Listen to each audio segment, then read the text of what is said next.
Bismillahirrahmanirrahim. Assalamualaikum warahmatullahi wabarakatuh. Rabbi shrah li sadri wa yassir li amri wahlul 'uqdatam min lisani yafqahu qawli. Rabbi zidni ilma warzuqni fahma. Bismillah. Halo, hari ini kita mau coba mengurai bareng ya proses pemesanan dalam freight forwarding. Kita pakai panduan visual yang Anda bagikan sebagai katakanlah peta kita. Tujuannya sih simple, biar kita semua paham langkah-langkah utamanya dan mungkin yang lebih penting, kenapa tiap detil kecil itu krusial banget biar barang Anda sampai tujuan dengan selamat. Oke, yuk kita bedah ini. Tepat sekali. Dan perlu diingat, struktur proses ini bukan cuma formalitas aja ya dalam logistik internasional. Ini sebenarnya mekanisme pencegahan. Jadi cara untuk meminimalkan resiko, ya resiko kesalahan, biaya tak terduga, sama keterlambatan yang ya bisa merugikan Anda kan? Anggap aja ini pondasi biar pengiriman lancar. Oke, kita mulai dari langkah pertama ya. Permintaan awal dari Anda sebagai pelanggan. Jadi, waktu Anda kontak freight forwarder, penting banget buat siapkan info sedetail mungkin. Jenis kargonya apa, terus jumlahnya, berat, volume, alamat asal dan tujuan jelas. Mau pakai moda apa? Laut, udara, darat. Tanggal kirimnya kapan? Ada perlakuan khusus nggak? Misalnya, suhu terkontrol atau barang berbahaya. Ini detail penting nih. Betul, dan akurasi di langkah pertama itu, nah ini langsung kerasa dampaknya di langkah kedua, penawaran dan persetujuan. Informasi tadi itu jadi dasar buat forwarder ngitung penawaran atau quotation.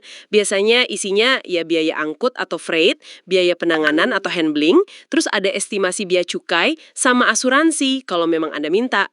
Makanya kalau info awal Anda kurang pas sedikit aja, wah estimasi biayanya bisa meleset jauh. Bisa kaget nanti ada biaya tambahan. Oke.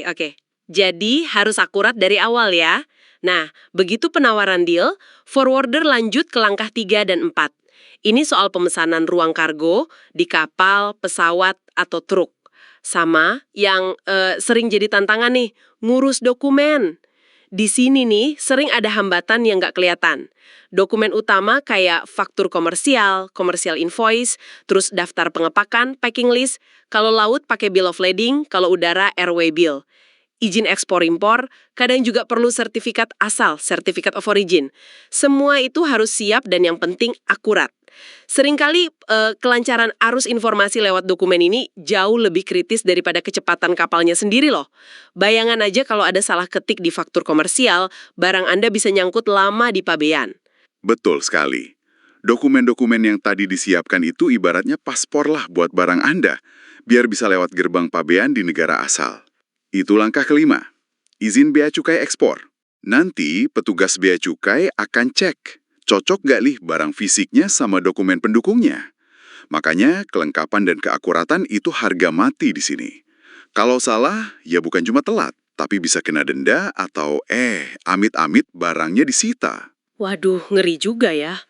Oke, setelah lolos pabean ekspor, barangnya berarti mulai jalan nih. Langkah keenam, transportasi. Moda yang udah dipesan mulai bergerak nih. Tapi tugas forwarder belum selesai kan di sini? Belum selesai. Mereka masih terus memantau pergerakan kargo dan idealnya sih kasih update status ke Anda secara proaktif. Jadi Anda nggak perlu was-was atau nebak-nebak barang udah sampai mana. Iya, betul. Komunikasi itu penting. Nah, akhirnya kita sampai di langkah ketujuh, pengiriman akhir. Barang diantar ke lokasi penerima. Tapi, detil pengantarannya ini, misalnya sampai gudang aja, atau sampai depan pintu, terus siapa yang nanggung biaya masuk di negara tujuan, itu semua tergantung kesepakatan di awal. Pakai istilah perdagangan atau Incoterms yang mana. Contohnya, kalau sepakat pakai DDP, Delivered Duty Paid, artinya pengirim yang tanggung semua biaya dan risiko sampai tujuan, termasuk bea masuk. Ini enak buat penerima. Tapi kalau pakai DAP, Delivered at Place, nah biasanya penerima yang urus customs clearance dan bayar bea masuknya. Pemilihan istilah ini penting dari awal, karena ngaruh ke total biaya di penawaran tadi, di langkah kedua, sama tanggung jawab masing-masing pihak. Komunikasi yang jelas di sini penting banget biar penerima siap pas barangnya datang. Oke, jadi kalau ditarik kesimpulan nih ya, proses yang kelihatannya berlapis-lapis ini sebenarnya adalah sebuah sistem yang terintegrasi. Keberhasilannya itu sangat bergantung pada, pertama, akurasi informasi dari awal banget, kedua, koordinasi antar semua pihak yang terlibat, ketiga, ketelitian ngurus dokumen, dan keempat, komunikasi yang lancar terus-menerus.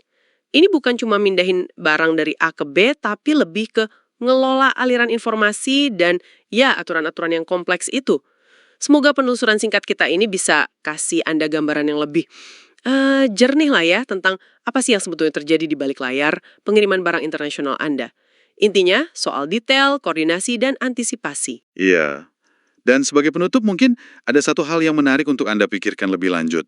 Di tengah tuntutan rantai pasok global yang kan makin cepat dan kompleks sekarang ini, kira-kira gimana ya peran teknologi?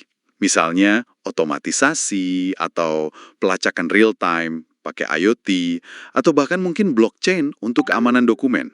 Gimana semua itu berpotensi mengubah atau mungkin menyederhanakan proses pemesanan kargo yang kita bahas tadi di masa depan? Ini area yang menarik sih buat dieksplorasi. Menarik sekali. Oke, terima kasih banyak sudah menyimak pembahasan kita kali ini. Sampai jumpa di pembahasan mendalam berikutnya ya. Assalamualaikum warahmatullahi wabarakatuh. Alhamdulillahirabbil alamin.